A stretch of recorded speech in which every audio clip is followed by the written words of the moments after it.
जय हिंद एवरीवन। कैसे आप सब लोग? आप सब लोग ठीक होंगे, स्वस्थ होंगे और मस्त होंगे। जैसे कि हम शुरुआत करते हैं एसएससी जीडी आई हुई है। और जैसे कि एसएससी में जितने भी आज तक जो भी प्रैक्टिस सेट हुए हैं, जितने भी चैप्टर आते हैं, सबसे पहले तो हम डिस्कस ये करते हैं कि कितने चैप्टर आते हैं और कितने प्रश्न आते हैं और क्या क्या उसका रहता है, किस टाइप का प्रश्न आता है। सारी चीज़ों के बारे में डिस्कस करेंगे। जुड़े रहना लास्ट तक। अंतिम अंतिम शब्द मैं बोलता हूँ वहाँ तक आप जुड़े रहें, तो आपको सारा के सारा टॉपिक आपको समझ में आ जाएगा कि आखिर क्या फंडा होता है। एसएससी बोर्ड जो होता है पूरा सिलेबस के बारे में डिस्कस करने वाले हैं। एक भी नंबर नहीं कटेगा यदि इस प्रकार से आप स्ट्रेटजी बनाकर यदि आप लगातार मेहनत करते हैं तो आप सफल निश्चित होंगे। और डेली के डेली आपको प्रैक्टिस सेट मिलेगा, इसी टाइम पर डेली के डेली प्रैक्टिस सेट मिलेगा। सबसे पहले सबसे जो टॉपिक ज़्यादा आएगा वो सबसे पहले हम डिस्कस करने वाले हैं। और डेली के डेली जो 1999 से लगभग आज तक जो आए प्रश्न हैं, कब तक? 1999 से 22 तक के जो सारे प्रश्न आए हुए हैं, चाहे वो CHSL है CPO है या SI है, एसएससी जितना भी एग्ज़ाम लेता है पूरे के पूरे चैप्टर वाइज हम डिस्कस करेंगे। जैसे पहला चैप्टर हमारा ये है, दूसरा ये है, तीसरा ये है, इस प्रकार से हम सारा ही डिस्कस करने वाले हैं। तो चलिए देखते हैं सबसे पहले कि आखिर सबसे पहले कि सबसे ज़्यादा जो टॉपिक से आने वाले प्रश्न होते हैं वो किससे है, तो सादृश्यता से है। अब इसका क्या है, 15% हिस्सा किसका रहता है? सादृश्यता का रहता है। और ये किस टाइप का प्रश्न आएगा, आखिर ये क्या है, सारी चीज़ों के बारे में हम डिस्कस करेंगे। सेकंड नंबर पे आपका आता है वर्गीकरण, क्लासिफिकेशन, जो कि 4 ऑप्शन या 5 ऑप्शन है, उसमें से एक को अलग करना है, वही वर्गीकरण है। और उससे 14% डाटा एसएससी में लेते हैं। जैसे कि एसएससी जीडी का 20 नंबर का प्रश्न है, 20 का आप 15% निकालें, इस टॉपिक से बनेगा। 20 का आप 14 निकालें, इस टॉपिक से बनेगा। श्रेणी का लगभग 12% आता है। श्रृंखला जो श्रेणी होती है, किस प्रकार के क्वेश्चन आते हैं मैं बताने वाला हूँ लास्ट में अभी। और ये कूट लेखन, कूट वाचन यानी कोडिंग डिकोडिंग हमारा है ना, इन्हीं तो इनका चैप्टर का नाम अलग दे रखा है। और रियल में चैप्टर का नाम हम कोडिंग डिकोडिंग या सांकेतिक भाषा के नाम से जानते हैं। शब्द रचना यानी अल्फ़ाबेट जो होता है उसका चौथा टाइप है ना, इससे भी कितना 4% आता है। कूट लेखन यानी कोडिंग डिकोडिंग से अब 20 नंबर का कितना 5% निकालिएगा, ये किसका हिस्सा बनेगा? आपका बनेगा आपका कूट लेखन यानी कोडिंग डिकोडिंग का, इस प्रकार से बनेगा। और जो अब ये एक टॉपिक, 2 टॉपिक, 3, 4, 5 टॉपिक से कितना परसेंट आएगा, तो 5 टॉपिक से आप कहेंगे कि साहब 5 टॉपिक से आने वाले हैं 50%। अन्य टॉपिक की यदि बात करते हैं तो 50% उससे आएंगे। यहाँ पर लिखा हुआ है, देख सकते हैं आप, क्या है लिखा है? अन्य लिखा हुआ है। और अन्य कितना आएगा? 50 आएगा। 5 टॉपिक से लेकिन कितना आएगा भैया? 50% आएगा। बचे कितने टॉपिक जिससे कि एसएससी बोर्ड जो है वो क्वेश्चन उठाता है, तो टोटल 26 होते हैं। टोटल कितने भैया? 26 होते हैं। 26 में से 5 यदि चला जाता है तो 21 चैप्टर अन्य बचता है, यानी 21 चैप्टर को पढ़ो। बराबर में किसको पढ़ना है? 5 चैप्टर को। कुछ आया होगा समझ में, और यदि नहीं भी आया हो तो हम देखते हैं कि कौन कौन से टॉपिक है और किस टाइप का प्रश्न आता है। एक टॉपिक जैसे सादृश्यता का लिया मैंने, तो टॉपिक भी डिस्कस कराऊंगा और उसका जो क्वेश्चन बनता है वो कैसा आता है ये देखेंगे। आए सॉल्यूशन आज नहीं करेंगे, सॉल्यूशन तो हम करने वाले हैं कब? सॉल्यूशन बाद में करेंगे। अभी क्या करेंगे भैया? अभी तो सिर्फ हम क्या करेंगे, टॉपिक को देखेंगे, क्वेश्चन को देखेंगे कि क्वेश्चन आता कैसा है। और डेली के डेली इसी टाइम पे आपका सबसे पहले इस चैप्टर को उठाएंगे अपन क्वेश्चन, फिर आपका वर्गीकरण, श्रेणी, कूट कूट कोडिंग डिकोडिंग, शब्द रचना, ये 5 टॉपिक जो है ये सबसे पहले डिस्कस करने वाले हैं। 5 टॉपिक के अलावा जो है अन्य टॉपिक रहे हमारे 21, इनके बारे में हम बाद में बात करते हैं। चलिए देखते हैं पहला टॉपिक का नाम और उसका क्वेश्चन कैसा आता है। सबसे पहला जो टॉपिक है क्या है? सादृश्यता या संबंध। अब आखिर ये नाम तो हमने पढ़ लिया, लेकिन क्वेश्चन कैसा आता है देखो। इसमें आता है समाचार पाठक से संबंधित रखता है, उसी प्रकार रोटी का संबंध किससे होगा। अब इसका बारे में डिस्कस करेंगे। इसके बहुत सारे क्वेश्चन लगाने वाले हैं। 1999 से लेकर आज तक के जो भी प्रश्न आए हैं सारे के सारे इसी चैप्टर से हम लगाएंगे। और सबसे पहला चैप्टर हमारा ये रहेगा। और इसी टाइम डेली के डेली आपको क्या मिलेगा? एक वीडियो रोज़ मिलेगा। 30 मिनट का वीडियो रहेगा। वीडियो कोई ज़्यादा समय के लिए नहीं रहेगा, है ना। 30 मिनट के लिए वीडियो रहेगा और 30 मिनट के लिए यदि वीडियो है तो आप निश्चित रूप से आराम से देख सकते हैं। आपका एग्ज़ाम नहीं होगा उससे पहले पूरे ही कोर्स कंप्लीट करवाने की गारंटी है। और लगभग यदि आपने पूरा क्वेश्चन किया, इसी टाइप से आप पढ़े, स्ट्रेटजी बनाकर पढ़े, तो आपके एक भी नंबर नहीं कटेंगे, यानी 20 के 20 क्वेश्चन आप करके आएंगे। चलिए, तो उससे पहले हम देखते हैं कि आखिर ये क्वेश्चन कैसा बनता है। देखो, ये पहले का दूसरे से या तीसरे का क्या चौथे से, ऐसे हम क्या बनाएंगे इसका बनाएंगे। अगला है ऊर्जा का जूल से समरूप तो युग्म बनाओ, है ना। ये सेकंड टाइप का क्वेश्चन आ जाएगा इसी का। उससे अगला आएगा भीरू, डरपोक, गधा, ध्रुत, चालक, है ना। इसी प्रकार के थर्ड टाइप का, तीनों टाइप का दे रखा है, यानी कि इससे साथ इसी प्रकार के क्वेश्चन से बनेंगे, जो कि सबसे बड़ा टॉपिक होने वाला है। 15% डाटा इससे आने वाला है। कितना परसेंट? 15%। पढ़ते हैं अगले टॉपिक की ओर। देखिएगा, दूसरा टॉपिक कौन सा हमारा? वर्गीकरण, जिससे कि 14% डाटा आने वाला। कितने परसेंट भैया? 14%। ध्यान दे, मतलब अच्छा टॉपिक है। और क्या है? बहुत सिंपल टॉपिक है। जैसे दिया हुआ दिसंबर, जनवरी, फरवरी, मार्च, तो कौन सा विषम है? तो आप कहेंगे फरवरी विषम है, क्योंकि ये 31 का होता है, ये भी 31, ये भी 31। तो बहुत ज़्यादा सिंपल है। लेकिन करना कैसे है, किस टाइप का एसएससी बोर्ड जो है एग्जाम में क्वेश्चन से पूछते हैं, इसके बारे में हम डिस्कस करेंगे, डेली लगातार करेंगे ना। सेकंड टॉपिक हमारा ये रहेगा। ठीक है भाई, आगे बढ़ते हैं।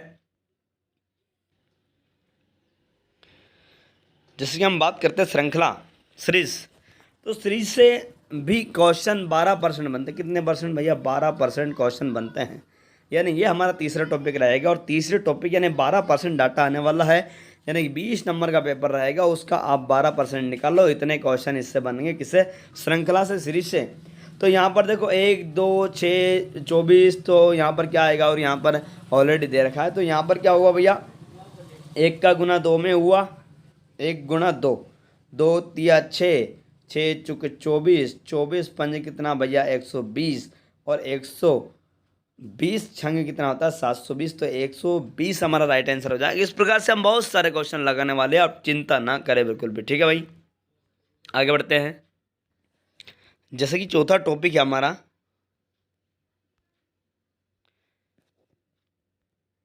चौथा टॉपिक के बारे में बात करते हैं। तो चौथा टॉपिक ये रहा, क्या? शब्द रचना, वर्ड फॉर्मेशन, है ना।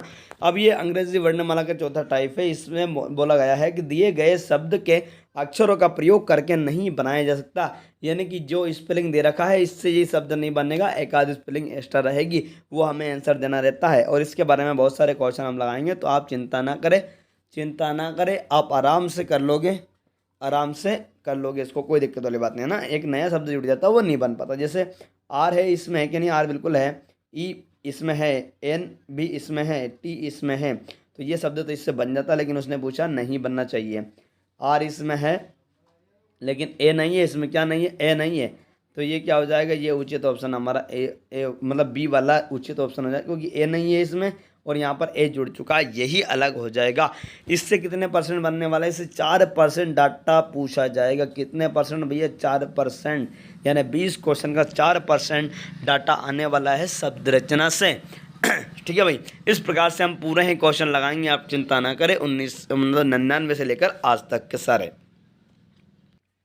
देखिएगा। जैसे अगला टॉपिक ये रहा, कूट लेखन, कूट वाचन, कोडिंग एंड डिकोडिंग, जिससे कि हर एक एग्ज़ाम में आता है, लेकिन एसएससी में भी आता है। कितना परसेंट? 5% आता है। ये पूरे कितने चैप्टर हुए? 5 चैप्टर हुए, जिससे कि 50% डाटा आने वाला है। और इसका क्वेश्चन आप देखना कि यदि किसी कूट भाषा में इसको ये लिखा जाता है, इसको क्या लिखा गया है? ये लिखा गया है, तो इसको क्या लिखेंगे? इस प्रकार से बताना रहेगा। बहुत ज़्यादा आसान है, कोई दिक्कत वाली बात नहीं है। इस प्रकार से हम इसको कर लेंगे, है ना।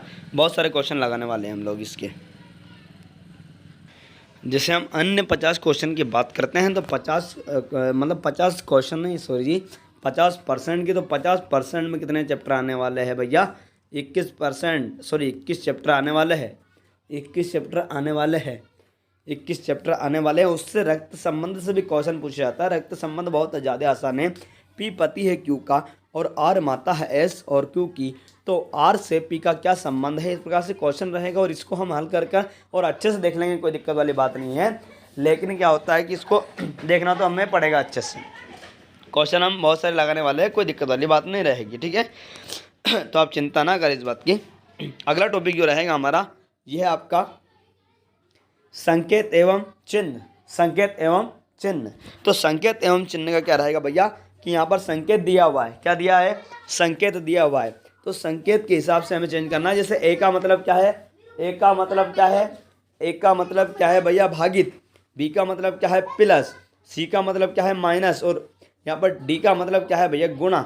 जहाँ भी है यहाँ पर गुणा माइनस प्लस करके और निशान चेंज कर और हम क्या करेंगे भैया बोर्ड मास के माध्यम से, बोर्ड मास के माध्यम से आराम से इसका सॉल्यूशन हम कर लेंगे। क्या कर लेंगे, सॉल्यूशन कर लेंगे, सॉल्यूशन हम आराम से कर लेंगे। तो संकेत चिन्ह बहुत ज़्यादा आसान है, लेकिन बताना इसलिए ज़रूरी था कि भैया किस प्रकार का क्वेश्चन आएगा ये आप देख लो अच्छे से।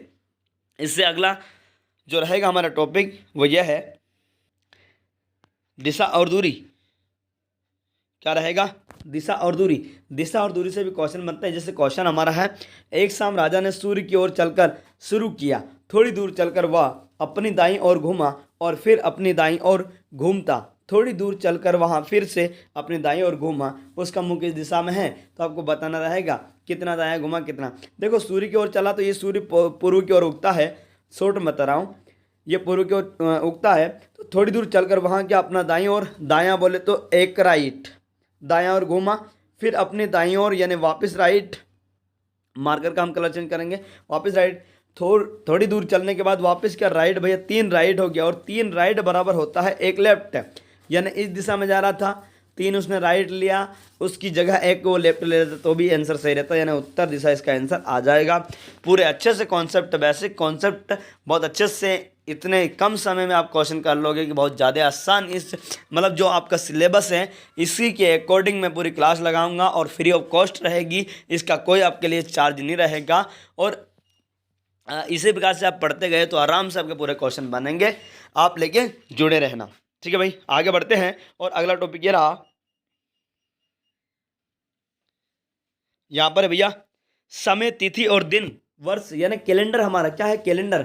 अब कैलेंडर के क्वेश्चन किस प्रकार से आएंगे, बहुत सारे क्वेश्चन के बारे में हम डिस्कस करेंगे, लेकिन अभी नहीं करेंगे क्योंकि अभी हमें सिलेबस डिस्कस करना है कि कौन कौन से टॉपिक आ रहे हैं और किस प्रकार से आएंगे क्वेश्चन। ठीक है भाई, आगे बढ़ते हैं। अगला टॉपिक ये रहा, ये अगला टॉपिक है जैसे कि आपके सामने आया है न्याय निगमन। क्या है भैया, न्याय निगमन, कथन निष्कर्ष, कथन निष्कर्ष है ना। यहाँ पर क्या होगा, कुछ कुत्ता बिल्ली वाला, जैसे सभी कवि क्या है बुद्धिमान होते हैं, सभी गायक बुद्धिमान होते हैं, उसके निष्कर्ष से भी निकालना है कि सभी गायक कवि है, कुछ बुद्धिमान व्यक्ति गायक नहीं है, केवल निष्कर्ष फर्स्ट सेकंड थर्ड, ये पूरा डिस्कस करने वाले हम। इस टाइप के क्वेश्चन आपको आएगा, देख लीजिएगा। अगला टॉपिक ये रहा कि पदानुक्रम। क्या हो जाएगा आपका, पदानुक्रम, पदानुक्रम व्यस्तीकरण। यहाँ पर कैसा क्वेश्चन आता है, बी एस से उम्र में दुगना बड़ा है लेकिन ई से दुगना छोटा है, सी की आयु एस से आधा है लेकिन डी से दुगनी है, दूसरा सबसे बड़ा कौन है। इस प्रकार से क्वेश्चन देखो, यहाँ पर यह दिख भी पा रहा है आपको कि एसएससी कौन से में पूछा गया था। पूरे डिस्कस करेंगे, जो क्वेश्चन आ चुके हैं और जो आने वाले हैं, इस प्रकार से करेंगे हम बहुत अच्छे से। इस जो रहेगा हमारा सिलेबस, इसको बहुत अच्छे से डिज़ाइन किया है मैंने और अच्छे से आपको मिलेगा। देखो अगला टॉपिक है लुप्त संख्या ज्ञात करना, मिसिंग नंबर। अब लुप्त संख्या यानी कि यहाँ पर देखो ये लुप्त संख्या है, ये 3 बन रहा है, इससे 72 बना हुआ है, इस चारों संख्या से मिलकर 72 बना है। यहाँ पर 720 इन चारों संख्या से मिलकर बना है, तो इन चारों संख्या से मिलकर क्या बनेगा भैया, कोई सा भी एक बनेगा, वही हमें आंसर देना है। तो मिसिंग नंबर इस प्रकार से रहेगा आपका। ये रहा अगला टॉपिक। और अंक गणितीय प्रश्न, यानी अंक गणित के हिसाब से प्रश्न आएंगे। जैसे नरेश की आयु उसके भाई की आयु से दुगने से 4 वर्ष कम है, उसकी आयु ज्ञात करने के लिए निम्नलिखित में से कौन सा समीकरण सही होगा। तो इस प्रकार से हम क्या करेंगे, इसको हल करेंगे, आप टेंशन मत लीजिएगा। ये टॉपिक आता है लेकिन मेन चीज़ ये है। ठीक है भाई, आगे बढ़ते हैं। यह अगला टॉपिक है हमारा कौन सा, शब्दों का सार्थक क्रम।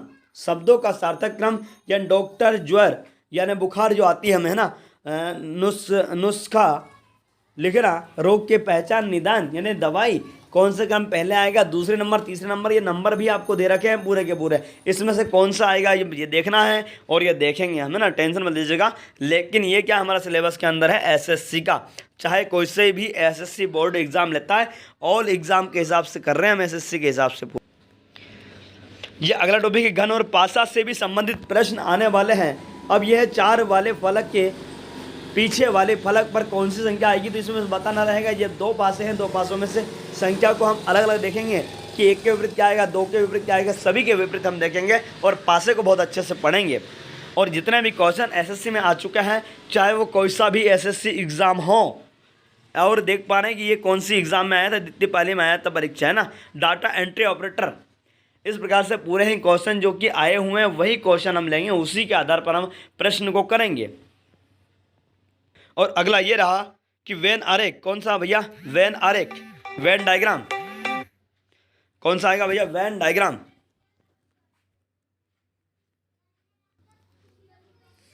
यहाँ पर देखिए अगला है वेन डायग्राम। वेन आरेख से कैसा प्रश्न आता है, तो यहाँ पर देख पा रहे हैं हम, निम्नलिखित में से कौन सी आकृति पुरुषों पिता और तथा वकीलों के बीच का संबंध दर्शाएगी, यानी पुरुष पिता और वकीलों के बीच में कौन सी आकृति दर्शाएगी, चारों में से एक ऑप्शन हमें देना है। और कितने एग्जाम में आ चुका है ये नीचे देख लेना आप भैया, है ना, सभी एसएससी एग्जाम में ये लगभग क्वेश्चन बनते ही हैं इससे, ठीक है भाई। आगे बढ़ते हैं। अगला टॉपिक है हमारा आकृति का गणना, फिगर ऑफ काउंटिंग, यानी काउंट के बारे में गिनना है। यहाँ पर दिया हुआ है कि कुल कितने वर्ग हैं, इसमें से कितने वर्ग आएंगे, तो वर्ग हमें बताना रहेगा, ठीक है भाई। वर्ग कैसे बताना है, ये एक वर्ग बन गया, इस प्रकार से कितने हिस्से वर्ग बन जाएंगे, ये सारे क्वेश्चन डिस्कस हम करेंगे। आगे बढ़ते हैं। ये रहा अगला विविध। विविध से भी क्वेश्चन आते हैं। अब विविध का मतलब ये है कि ये जो भैया यहाँ पर क्या है, ये एक दे रखा है पूरी स्पेलिंग। अब इसमें से कौन सा सेम का सेम मिल रहा है, 1 2 3 4, यानी कौन सा नहीं मिल रहा वो वाला बताना है कि किसमें गलती कर दी है। अब इसको मिलाना पड़ेगा और इसमें टेंशन मत लीजिएगा, इसके पूरे क्वेश्चन में करवाऊंगा। 20 से 25 क्वेश्चन भी यदि आपके लिए करवा दिया तो पर्याप्त रहेगा, आराम से आप पूरे क्वेश्चन बना दोगे, पूरे क्वेश्चन आराम से बना दोगे, ठीक है भाई। ये रहा श्रृंखला, यानी नॉन वर्बल का क्वेश्चन है, नॉन वर्बल का टॉपिक है श्रृंखला। वैसे श्रृंखला उसमें भी है। अब ये भी किस में आ जाएगा भैया, वो जो हमने 50% डिस्कस किया था 5 चैप्टर, उसी के अंदर आएगा ये वाला चैप्टर भी। जो श्रृंखला है, यहाँ पर क्या बन रहा है, यहाँ पर क्या बन रहा है, यहाँ पर तो आगे क्या आएगा, इस प्रकार से श्रृंखला बनाना रहेगा हमें। और नॉन वर्बल का है, बहुत ही ज़्यादा आसान है, कोई सॉल्यूशन नहीं करना है इसके, तो देखना है और आंसर देना है, डायरेक्ट आ जाता है इसका आंसर। बताऊँगा किस प्रकार से हम करेंगे इसको टॉपिक।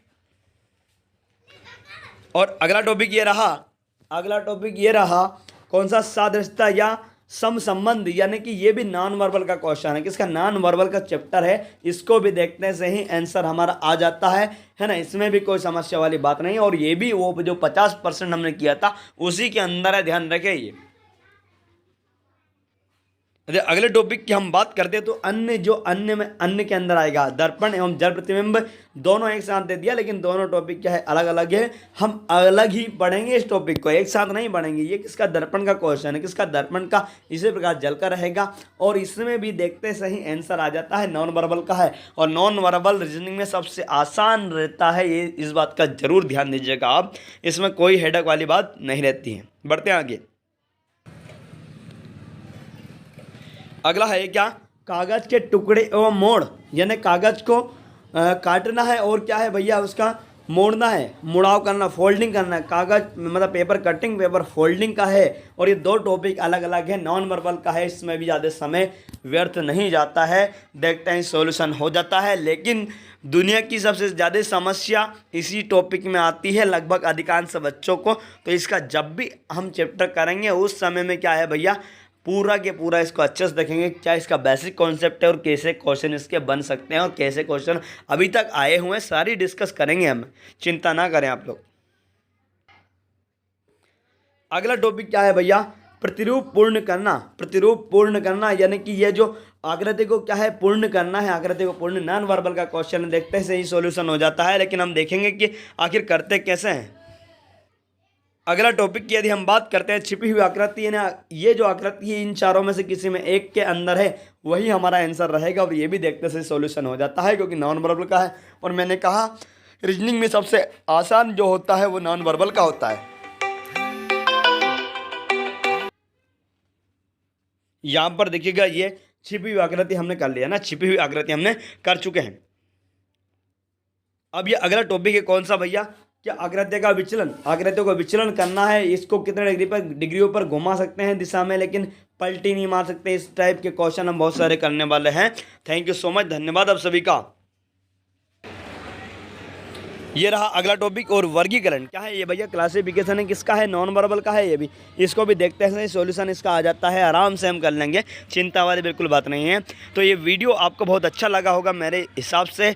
तो यदि अच्छा लगा है तो आप इसका डिस्कस करें अपने बच्चों, मतलब अपने स्टूडेंट्स या अपने मतलब साथियों के साथ में आप इसको शेयर करें, ताकि एसएससी का जो भी एग्ज़ाम होता है उसमें ये 26 चैप्टर से क्वेश्चन आते हैं, तो उनको भी पता लग जाए कि कौन कौन से टॉपिक को छोड़ना है और कौन कौन से टॉपिक को आपको करना है। और Chandel sir reasoning education, reasoning bye Ashok sir channel को सब्सक्राइबर ज़रूर करें यदि इससे आपको फ़ायदा मिल रहा है तो। और डेली इसी टाइम पर आपको क्या मिल जाएगी भैया, डेली के डेली क्लास मिलेगी। बस सप्ताह में 2 दिन की छुट्टी रहेगी, 2 दिन का अवकाश रहेगा, अन्य 6 वीडियो आपको मिल जाएंगे, 5 से 6 वीडियो आपको हर हफ्ते मिल जाएंगे। Thank you so much. Exam से पहला पूरे ही क्वेश्चन हम करने वाले हैं 1999 से लेकर आज तक के। Thank you.